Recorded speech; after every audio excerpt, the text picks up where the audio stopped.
ошо азык затты туура өстүрүп. Амантур Жанышев мектеп бүтүрүүчүсү. Ал кичинесинен тартып малжандык менен алектенип, ветеринар болгусу келген. Аманту жергиликтүү бодо малдардын асылдуулугун арттыруу, малжандыкты туура өз убагында дарылоо жана кызыккан адиси боюнча маалымат алуу максатында окуу өндүрүштүк ветеринардык клиниканын жамааты уюштурган ачык эшиктер күнүнө келди. Университетте окуп, өзүм айылыма болушунча жардам берген аракет кылам. Эмнеге дегенде айыл жер келесинде малжандыкты карап аз-маз кайгыланып турат да. Ошон үчүн окууну аяктап, ушул жака тапшырып калсам, өзүм айылыма болушунча жардам берген аракет кылам.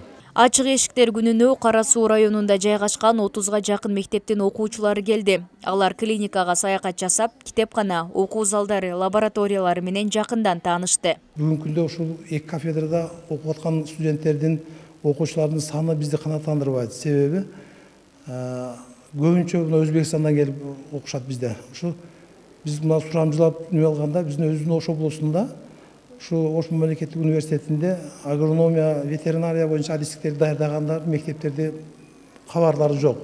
Ошондуктан биз 2023-жылдын октябрь айында университеттин ректорунун катын жолдоп губернаторго, ошо каттын негизинде губернатор райондун акимдерине кат жөнөткөн.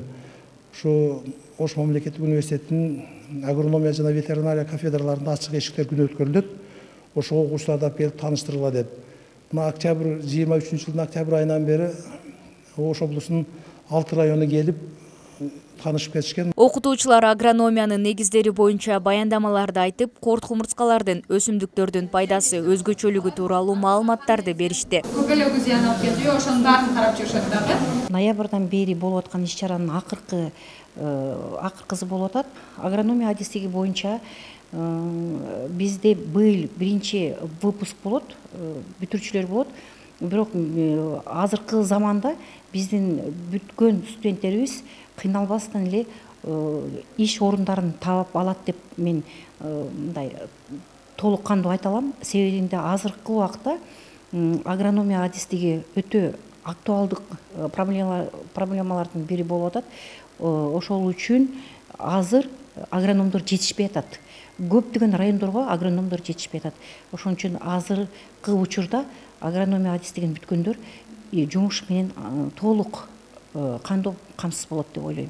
2023-жылдын 5-октябрында шаардык мэр Бакытбек Жетигеновдин катышуусунда Ош шаарынын күнүн утурлай Ош мамлекеттик университетте табияттануу, туризм жана агрардык технологиялар факультетинин алдындагы окуу өндүрүштүк ветеринардык клиникасы ачылган. Мерим Айтмаматова, Нурсултан Бакай уулу, Ош Му жаңылыктары. И вот ошол поверхностька мындан кичине алып туруп эле сүйкөйсүңөр. И сүйкөгөндөн кийин могул менен мындай кылып исследование кылсаңар болот. Ал жерде эмнени көрө аласыңар? Воздухту, канча айыл